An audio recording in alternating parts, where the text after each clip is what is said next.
Hello and welcome to young minds career institute. Hope all you guys are doing well.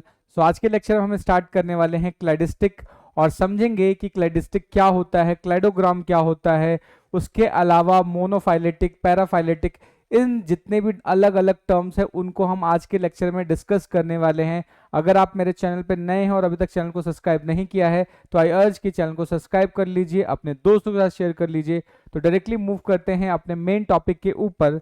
लेकिन उससे पहले अगर आप हमारे YouTube पे जाएंगे तो आपको UP LT grade, assistant professor, BSc zoology, BSc maths, इन सभी के कोर्सेज अवेलेबल हो जाएंगे। तो यदि आप या आपका कोई भी फ्रेंड इनमें से किसी भी एग्जाम्स की प्रिपरेशन कर रहा है तो आप उसको हमारा चैनल सजेस्ट कर सकते हैं। तो डायरेक्टली मूव करते हैं मेन टॉपिक के ऊपर और समझते हैं कि क्लैडिस्टिक क्या होता है। ठीक है, तो अगर हम क्लैडिस्टिक की बात करें तो क्लैडिस्टिक टेक्सोनॉमी या बोल सकते हैं कि क्लासिफिकेशन का एक ऐसा मेथड है जहां पर हम इवोल्यूशनरी रिलेशनशिप को बेस बना के, फाइलोजेनेटिक रिलेशनशिप को बेस बना के क्या करते हैं, क्लासिफिकेशन करते हैं। ठीक है, यानी यहां पर क्या है, किसी भी ऑर्गेनिज्म के शेयर्ड कैरेक्टर्स के बेसिस पे, शेयर्ड ड्राइव्ड कैरेक्टर्स के बेसिस पे एक फाइलोजेनेटिक ट्री बनाते हैं, एक इवोल्यूशनरी ट्री बनाते हैं और उसके बेसिस पे उसके क्लासिफिकेशन को करते हैं। तो इस मेथड को हम क्या बोलेंगे, क्लैडिस्टिक बोलेंगे। तो इसी को एक बार पीपीटी की मदद से भी समझ लेते हैं। ठीक है,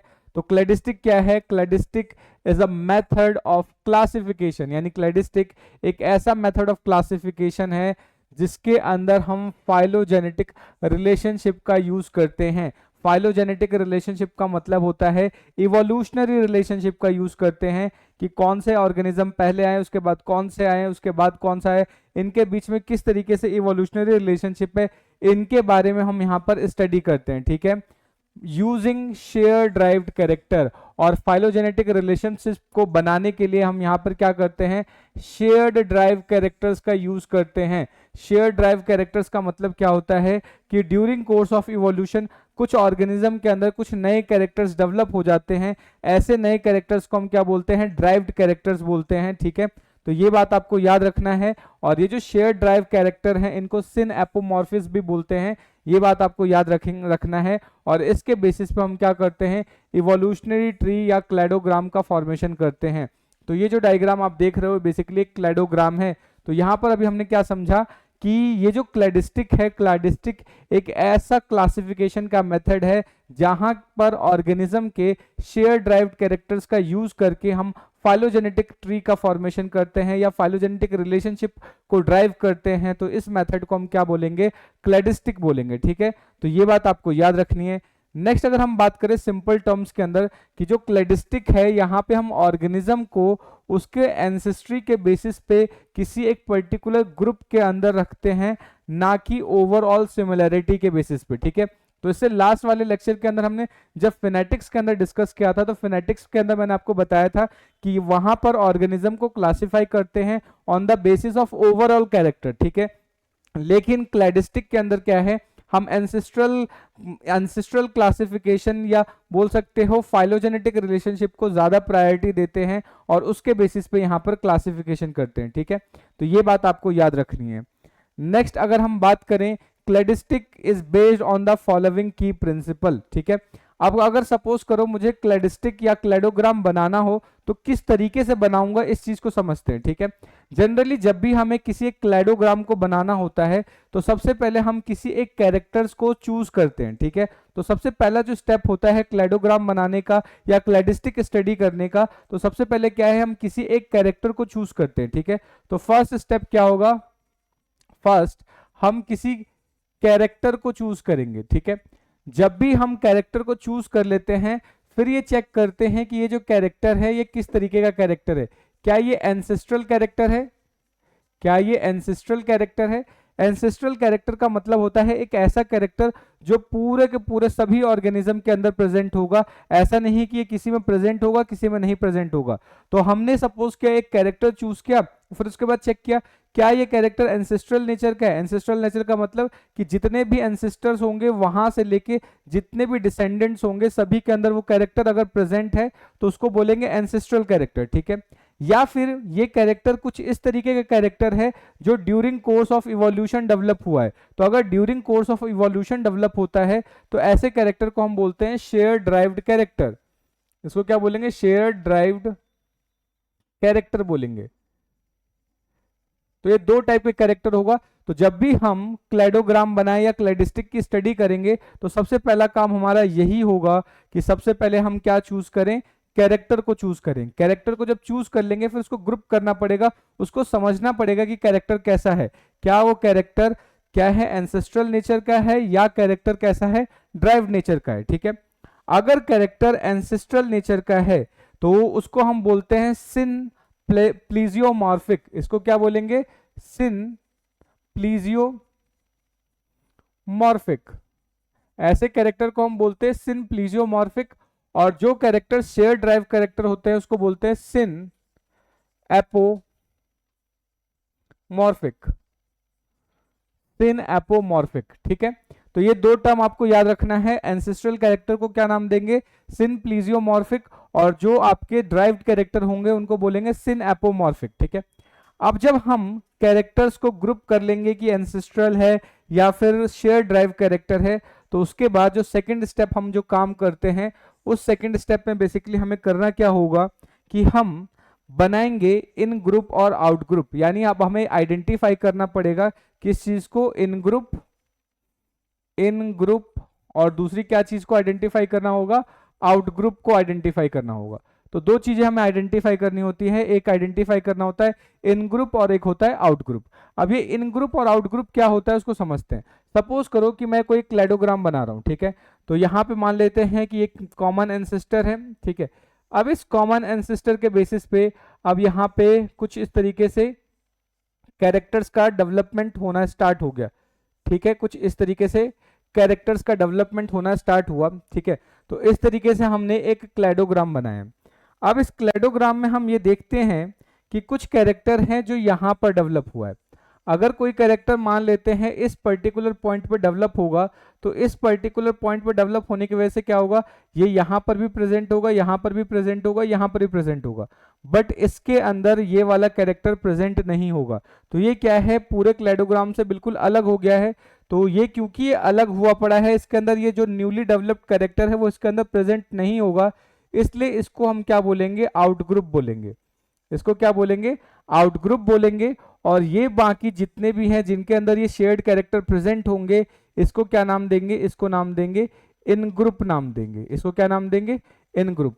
तो आई होप आपको ये स्टेप समझ में आ गया होगा अच्छे से। अगर फिर भी कोई डाउट रह जाता है, कोई सजेशन है, तो आप कमेंट करके बता सकते हैं। ठीक है, तो जब भी हम क्लेडोग्राम बनाएंगे तो हमें क्या क्या आइडेंटिफाई करना होगा, सबसे पहले किसी एक कैरेक्टर को लेंगे, फिर कैरेक्टर को आइडेंटिफाई करेंगे कि कैरेक्टर क्या एंसेस्ट्रल कैरेक्टर है या ड्राइव्ड कैरेक्टर है। एंसेस्ट्रल कैरेक्टर है उसको क्या बोलेंगे, सिन प्लीजियोमॉर्फिक बोलेंगे, और बेसिकली अगर आपका वो ड्राइव्ड कैरेक्टर है तो सिन एपोमॉर्फिक कैरेक्टर्स बोलेंगे। ठीक है, कैरेक्टर को ड्राइव करने के बाद फिर हम क्लेडोग्राम बनाएंगे और उसके अंदर इन ग्रुप और आउट ग्रुप को डिवाइड करेंगे, आइडेंटिफाई करेंगे। ठीक है, तो जो आपका आउट ग्रुप होगा उसके अंदर वो पर्टिकुलर कैरेक्टर एब्सेंट होगा, और बाकी जितने भी इन ग्रुप्स होंगे उनके अंदर वो कैरेक्टर्स आपको प्रेजेंट होगा। ठीक है, तो अब इसी के बेसिस पे इसको भी समझ लेते हैं। तो अगर बात करें तो क्लेडिस्टिक के अंदर आपको कुछ की प्रिंसिपल्स देखने को मिल जाते हैं। ठीक है, अब ये की प्रिंसिपल कौन कौन से हैं इनको समझ लेते हैं।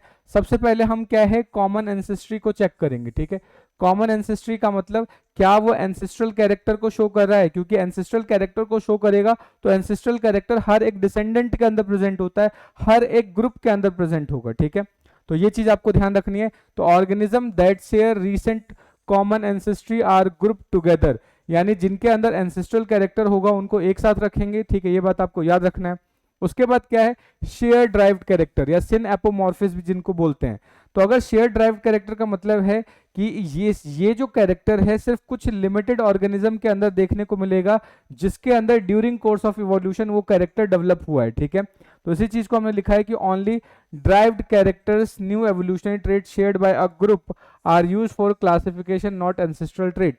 यानी जब भी अगर हम शेयर्ड कैरेक्टर के बेसिस पे क्लासिफिकेशन करेंगे तो यहाँ पर क्या है कि सिर्फ और सिर्फ उन्हीं ऑर्गेनिज्म को कंसिडर करेंगे जिसके अंदर शेयर्ड ड्राइव्ड कैरेक्टर है, एंसेस्ट्रल ट्रेट को या एंसेस्ट्रल कैरेक्टर को क्लासिफिकेशन में इंक्लूड नहीं करेंगे। ये बात आपको याद रखना है। ठीक है, तो ये दो पॉइंट आपको अच्छे से याद रखना है कि जब भी हम क्लेडोग्राम या क्लेडिस्टिक की स्टडी करते हैं सबसे पहले कैरेक्टर ढूंढेंगे, कैरेक्टर ढूंढने के बाद चेक करेंगे क्या ये एंसेस्ट्रल कैरेक्टर है, एंसेस्ट्रल कैरेक्टर है तो उसके लिए अलग से ग्रुपिंग होगी, और अगर शेयर ड्राइव कैरेक्टर है तो उसके बेसिस पे अलग ग्रुपिंग होगी, ठीक है।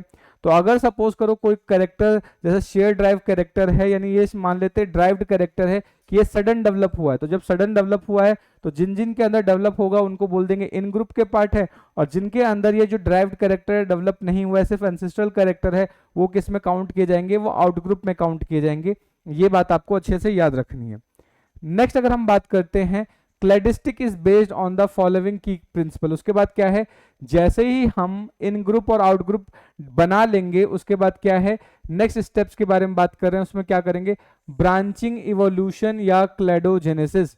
ब्रांचिंग एवोल्यूशन या क्लैडोजेनेसिस का मतलब क्या है कि यहाँ पे जो evolution is preceded by branching event creating lineage clades, ठीक है। अब ये जो क्लेड्स क्या होते हैं इसको समझते हैं। क्लेड का बेसिकली मतलब होता है कि एक कॉमन एंसेस्टर और उसके सारे डिसेंडेंट्स को जब हम आपस में बना देंगे तो उसको क्या बोलते हैं, क्लेड्स बोलते हैं। तो जनरली जैसे सपोज करो कि ये क्लेडोग्राम बनाया मैंने, ठीक है, ये क्लेडोग्राम बनाया, तो अगर क्लेडोग्राम हम बनाते हैं यहां पर, तो इस केसेस में आप क्या देखोगे कि यहां पर ये कॉमन एंसेस्टर है और ये सारे उसके डिसेंडेंट है। तो एक कॉमन एंसेस्टर और उसके सारे डिसेंडेंट्स को हम आपस में क्या बोलते हैं, क्लेड्स बोलते हैं, ठीक है, ये ध्यान रखना है। तो क्लेड क्या है, a group consisting N ancestor and all its descendant. यानी क्लेड का मतलब क्या होता है, एक ऐसा ग्रुप जहां पर एक एंसेस्टर होता है और उससे निकले हुए सारे डिसेंडेंट होते हैं, उनको क्या नाम देंगे, क्लेड नाम देंगे, ठीक है। ये बात आपको याद रखना है। और जब भी हम क्लैडिस्टिक या क्लेडोग्राम बनाते हैं तो इसके अंदर हम कौन कौन से डेटा का यूज करते हैं, मॉर्फोलॉजी डेटा का यूज कर सकते हैं, एम्ब्रियोलॉजी हो सकता है, मॉलिक्यूलर बायोलॉजी हो सकता है, और जेनेटिक्स इसका भी यूज करते हैं, ठीक है। अब सबसे इंपॉर्टेंट चीज आपको ध्यान रखना है कि ये जो क्लैडिस्टिक या क्लेडोग्राम है ये वाइडली यूज्ड मेथड है किसी भी ऑर्गेनिज्म के क्लासिफिकेशन के ऊपर।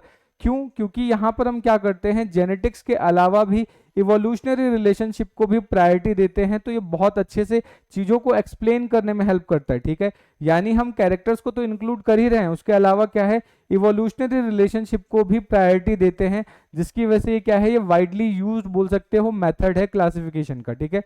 तो ये बात आपको याद रखना है। नेक्स्ट अगर हम बात करें कि यहाँ पे क्लैडिस्टिक के अंदर हम कुछ टर्मिनोलॉजी का यूज करते हैं, उनको एक बार समझ लेते हैं, ठीक है।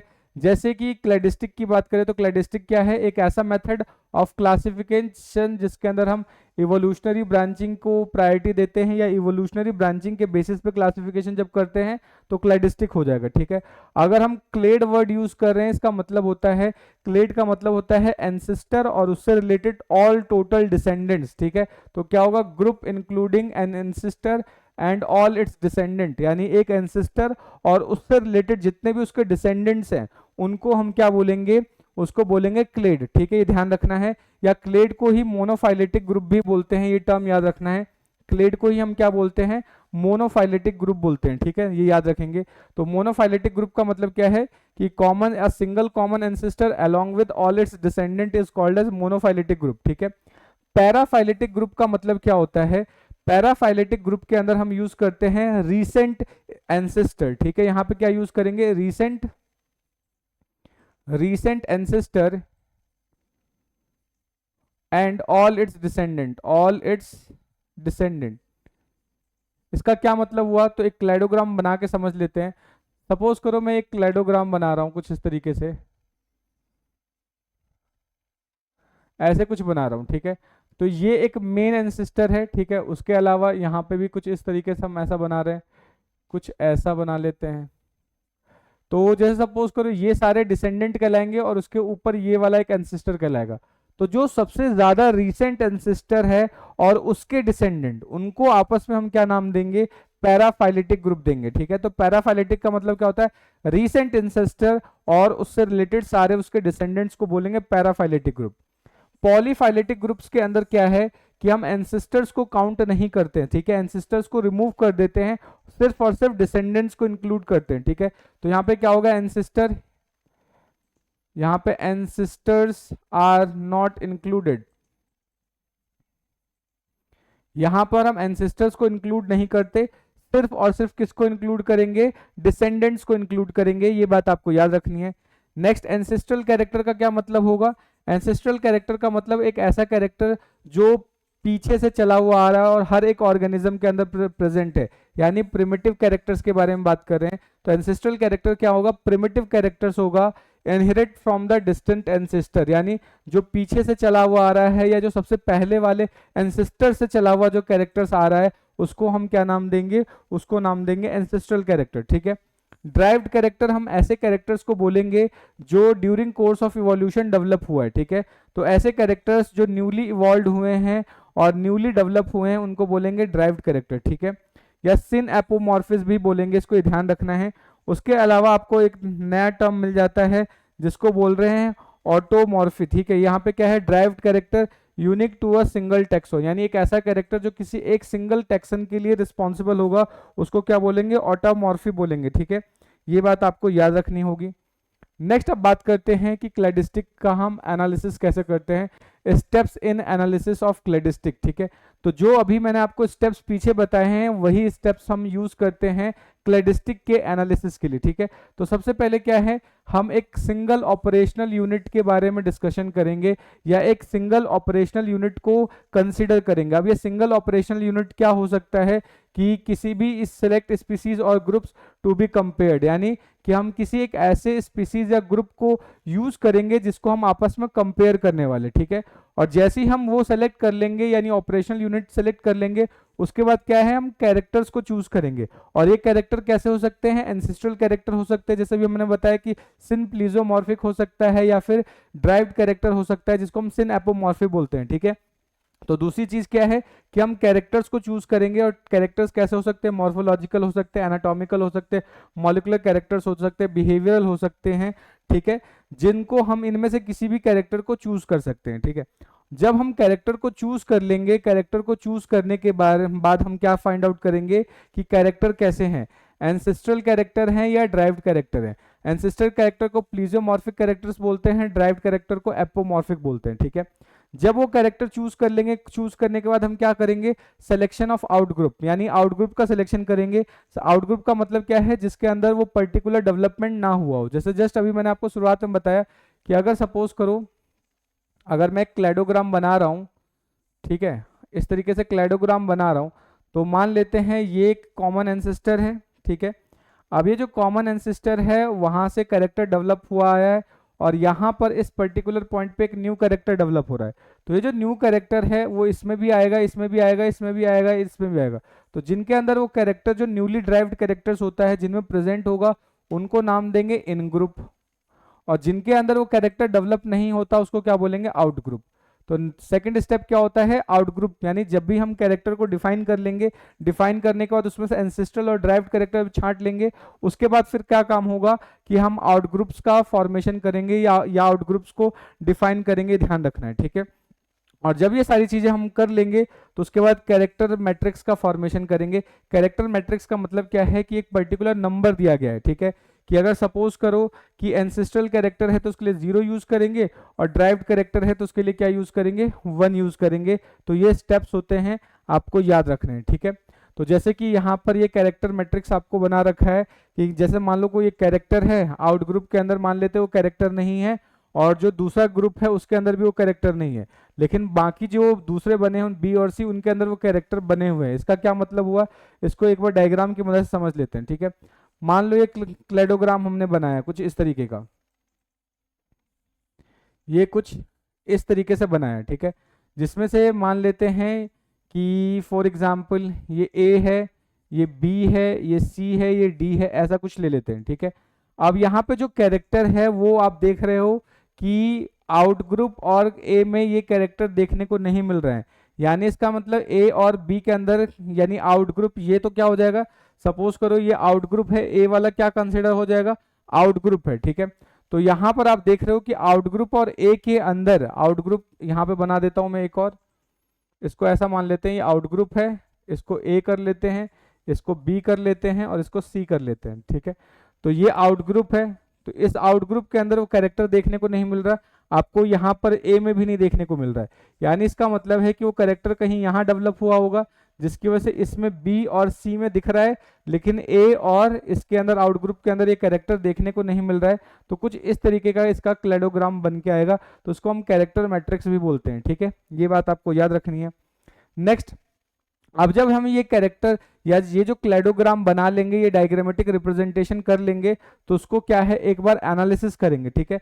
और एनालिसिस करने के लिए हम क्या यूज करते हैं, कंप्यूटर सॉफ्टवेयर हो गया या फिर मैनुअल मेथड का भी यूज कर सकते हैं। यानी जो भी हमने कैरेक्टर्स के बेसिस पे क्लेडोग्राम बनाया है, या तो उसको हम कंप्यूटर सॉफ्टवेयर की मेथड से बना सकते हैं या फिर मैनुअल मेथड से भी बना सकते हैं, ठीक है। तो ध्यान रखना है, ये बात आपको याद रखना है। जब इन कैरेक्टर्स को अरेंज कर देंगे, एक डायग्रामेटिक फॉर्म में अरेंज कर देंगे, तब क्या है एक क्लेडोग्राम बन के आ जाता है, एक बोल सकते हैं फाइलोजेनेटिक ट्री बन के आ जाता है, जिसको हम क्लेडोग्राम बोलते हैं, ठीक है। अब ये जो क्लेडोग्राम है, उस क्लेडोग्राम को बनने के बाद हम उसका इंटरप्रिटेशन कर सकते हैं, ठीक है। जितने भी ब्रांचिंग पॉइंट्स होते हैं उनको नोड्स बोलते हैं, और नोड्स क्या हम इंडिकेट करते हैं, कॉमन एंसेस्ट्री के बारे में इंडिकेट करते हैं, और जो ब्रांचेस होते हैं वो क्या है, लीनिएज और डाइवर्जेंस को रिप्रेजेंट करते हैं। यानी इसका क्या मतलब हुआ, इसको समझ लेते हैं। सपोज करो कि हमने एक क्लेडोग्राम बनाया कुछ इस तरीके से, कुछ इस तरीके से एक क्लेडोग्राम बनाया, ठीक है। तो जो जहां से स्टार्ट होता है उसको बोलते हैं रूट, ठीक है। और या रूट का मतलब हो गया कॉमन एंसेस्टर, कॉमन एंसेस्टर, यानी ये सबसे कॉमन एंसेस्टर होगा। और ये जितने भी ये पॉइंट्स होते हैं, इन पॉइंट्स को हम क्या बोलते हैं, नोड्स बोलते हैं, ठीक है। नोड्स का मतलब क्या है, ये हमें कॉमन एंसेस्ट्री के बारे में बताता है, ठीक है। उसके बाद फर्दर सपोज करो इस तरीके से ब्रांचिंग हो रही है, ठीक है, यहाँ पे ब्रांचिंग हो रही है। तो जब ब्रांचिंग होगी तो ये जो आपस में दो ब्रांच निकले हैं, इसको हम बोलते हैं सिस्टर टेक्सा, इसको क्या बोलेंगे, सिस्टर टेक्सा बोलेंगे, ठीक है।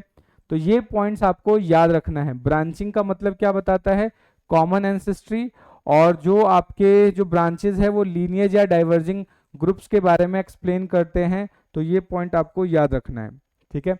तो ये जो डायग्राम आप देख रहे हो, ये डायग्राम किसका है, एक क्लेडोग्राम का है, ठीक है। तो यहाँ पर अगर आप देखो तो यहाँ पर क्या है, एक यूकैरियोट है, कॉमन एंसेस्ट्री है कि यूकैरियोटिक सेल्स हो गए। अब यहाँ पर इस तरीके से ये पॉइंट्स लगे हुए दिख रहे हैं, ये आपके क्या है, नोड्स हैं, ठीक है।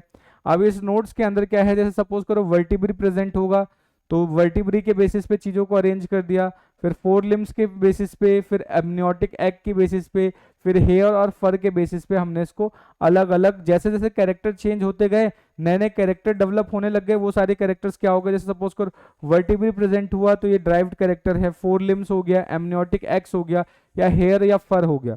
तो जैसे जैसे कैरेक्टर्स चेंज होते जाएंगे, वैसे वैसे चीजों क्या है यहाँ पे, उसके ब्रांचेस भी बदलती चली जाएंगी, ठीक है। तो ये बात आपको याद रखना है, ठीक है। जैसे सपोज करो फोर लिम्स की बात करें तो यहाँ पे एम्फीबियंस आ गए, टेट्रापोड्स बोलने लग जाएंगे। अगर जो उनसे बनने वाले एग है उसके अंदर एमनियोटिक कैविटी प्रेजेंट है या एमनियोटिक एग है, तो ये किसका एग्जाम्पल हो जाएगा कि यहाँ पर एग के अंदर सेल भी प्रेजेंट हो रहा है, तो रेप्टाइल्स और बर्ड्स बोल सकते हैं।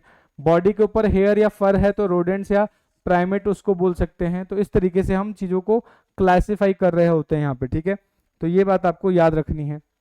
अब नेक्स्ट यहाँ पर हम क्या है, कुछ एग्जाम्पल्स देख लेते हैं। जैसे सपोज करो मोनोफाइलेटिक अभी हमने यूज किया।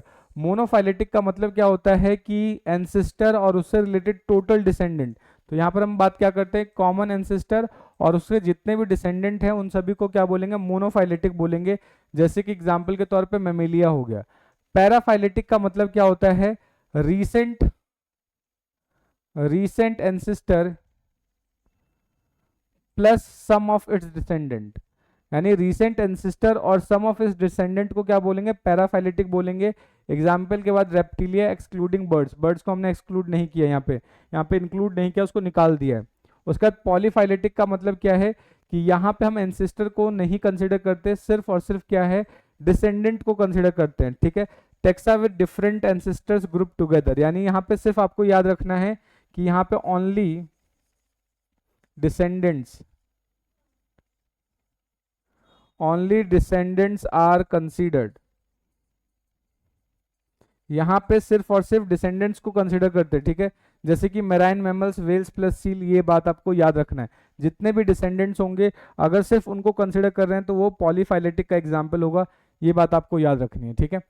नेक्स्ट अब बात करते हैं कि क्लेडिस्टिक के एडवांटेजेस क्या हो सकते हैं, फायदे क्या होते हैं क्लेडिस्टिक के, ठीक है। तो सबसे पहले क्या है, evolution based classification. Evolution based classification का मतलब कि यहाँ से हमें इवोल्यूशनरी रिलेशनशिप के बारे में पता चल जाता है, इसलिए क्या है ये हमारे लिए बेनिफिशियल है, ठीक है। दूसरी चीज क्या है, ऑब्जेक्टिविटी, ठीक है। तो अब यहाँ पर क्या है कि ये basically practical way of classification है, हम बहुत ज़्यादा ऑब्जेक्टिविटी को शो करता है।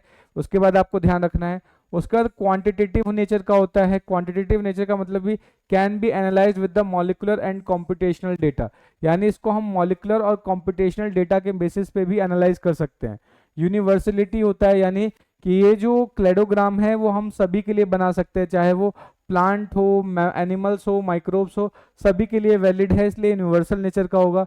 प्रिडिक्टिव पावर, प्रिडिक्टिव पावर का मतलब क्या है कि जब भी हम क्लेडोग्राम बनाएंगे तो उससे हम ये प्रिडिक्ट कर सकते हैं कि जो दूसरे ग्रुप है उसके अंदर क्या सिमिलरिटी है, उसका एंसेस्टर कैरेक्टर क्या था, क्या शेयर्ड कैरेक्टर था, ड्राइव्ड कैरेक्टर क्या था, इन सभी चीजों को हम यहाँ पे आइडेंटिफाई कर सकते हैं। ठीक है, और इसी के बेसिस पे हम होमोलॉगी को क्लैरिफाई कर सकते हैं। होमोलॉगी का मतलब क्या होता है कि ओरिजिन सेम है, फंक्शन अलग हो जाते हैं, तो उसको हम होमोलॉगी बोलते हैं। ठीक है, तो ये पॉइंट आपको याद रखना है। लेकिन वही अगर हम इसके लिमिटेशंस एंड डिसएडवांटेजेस के बारे में बात करें तो क्या है, सबसे पहले कि कैरेक्टर सिलेक्शन बेस्ड बायस, यानी यहाँ पे हम कैरेक्टर को सिलेक्शन करते हैं, यानी depends heavily on chosen traits, यानी ऐसा नहीं है हम किसी भी रैंडम कैरेक्टर को यूज करेंगे, तो यहाँ पे कुछ चूजन कैरेक्टर्स के बारे में डिस्कस करेंगे। ठीक है, नेक्स्ट क्या है, एज्यूम पैरासिमोनी। ठीक है, एज्यूम्स पैरासिमोनी का मतलब क्या है, simplest tree may not always represents real evolution, यानी अगर सपोज करो जो क्लेडोग्राम है हमारा बहुत सिंपल है, ज्यादा कॉम्प्लेक्स नहीं है, तो उससे हम ट्रू इवोल्यूशन को एक्सप्लेन नहीं कर पाएंगे, ये बात आपको याद रखना है। उसके बाद क्या है, होमोप्लाजिक कंफ्यूजन। होमोप्लाजिक कंफ्यूजन का मतलब क्या है कि कन्वर्जेंट इवोल्यूशन के बारे में ज्यादा कुछ हमें नहीं बताता। कन्वर्जेंट इवोल्यूशन का मतलब क्या है कि बहुत सारे ऐसे ऐसे ऑर्गेनिज्म हैं जिनके अंदर जो स्ट्रक्चर्स है उनका ओरिजिन अलग अलग हुआ है, लेकिन वो सेम फंक्शन परफॉर्म करते हैं। फॉर एग्जांपल बर्ड्स है, बर्ड्स के विंग हो गया, बैट के विंग हो गया, या ड्रैगन फ्लाई का विंग हो गया, इन सब का ओरिजिन अलग है, लेकिन ये क्या है, सेम फंक्शन परफॉर्म कर रहा है। तो ये बेसिकली जो आपका कन्वर्जेंट इवोल्यूशन है उसके बारे में ज्यादा कुछ नहीं बता पाता। नेक्स्ट क्या है, इनकम्प्लीट फॉसिल रिकॉर्ड्स, यानी यहाँ पे फॉसिल रिकॉर्ड्स के बारे में भी हम ज्यादा कुछ नहीं बता पाते हैं। ठीक है, ध्यान रखना है। और रैपिड इवोल्यूशन, ठीक है, यानी क्या होगा, may lead to overlapping unclear lineage boundary, यानी कि जो रैपिड इवोल्यूशन है उसके अंदर क्लियर बाउंड्रीज के बारे में या क्लियर डिमार्केशन नहीं कर पाते, ये बात आपको अच्छे से याद रखनी है। ठीक है, नेक्स्ट, अब लास्ट क्लास में हमने फिनेटिक्स पढ़ा था, जहां पर हमने देखा था कि हर एक कैरेक्टर्स को इक्वल इंपॉर्टेंस देते हैं और इवोल्यूशन या इवोल्यूशनरी रिलेशनशिप को कंसिडर नहीं करते फिनेटिक्स के अंदर। तो अभी हम समझ लेते हैं क्लैडिस्टिक और फिनेटिक्स के अंदर क्या मेजर डिफरेंसेस होते हैं। ठीक है, तो अगर हम बेसिस ऑफ क्लासिफिकेशन की बात करें तो यहाँ पे कॉमन एंसेस्ट्री के बारे में बात करते हैं, बट यहाँ पर ओवरऑल सिमिलरिटी के बेसिस पे बात करेंगे। ठीक है, उसके बाद अगर कैरेक्टर्स की बात करें तो यहाँ पे शेयर ड्राइव्ड कैरेक्टर यूज करते हैं और यहाँ पे हर एक कैरेक्टर को इक्वल इंपॉर्टेंस दिया जाता है। ठीक है, नेक्स्ट अगर इवोल्यूशनरी रिलेशनशिप की बात करें तो यहाँ पे हम इवोल्यूशनरी रिलेशनशिप को कंसीडर करेंगे, बट फिनेटिक्स में ये सब चीजें नहीं करते, इग्नोर करते हैं इस चीज को। ठीक है, ग्रुप टाइप कैसा होता है, मोनोफाइलेटिक। मोनोफाइलेटिक का मतलब क्या है कि कॉमन एंसेस्टर और उससे रिलेटेड सारे डिसेंडेंट्स की स्टडी करते हैं, लेकिन यहाँ पर सिर्फ और सिर्फ पॉलीफाइलेटिक। पॉलीफाइलेटिक्स का मतलब कि सिर्फ डिसेंडेंट्स की स्टडी करते हैं, एंसेस्टर्स की स्टडी नहीं करते। नेक्स्ट टाइप की बात करें तो क्लेडोग्राम बनाते हैं, यहाँ पे फिनोग्राम बनाते हैं। ठीक है, नेक्स्ट इसके फाउंडर विली हेनिंग्स थे और इसके सोकल एंड स्नीथ थे, ये ध्यान रखना है। नेचर कैसा होगा, इवोल्यूशनरी, इसका कैसा होगा, न्यूमेरिकल एंड नॉन इवोल्यूशनरी होगा, ये बात आपको अच्छे से याद रखनी है। ठीक है, नेक्स्ट अब बात करते हैं कि significance of cladistic in zoology.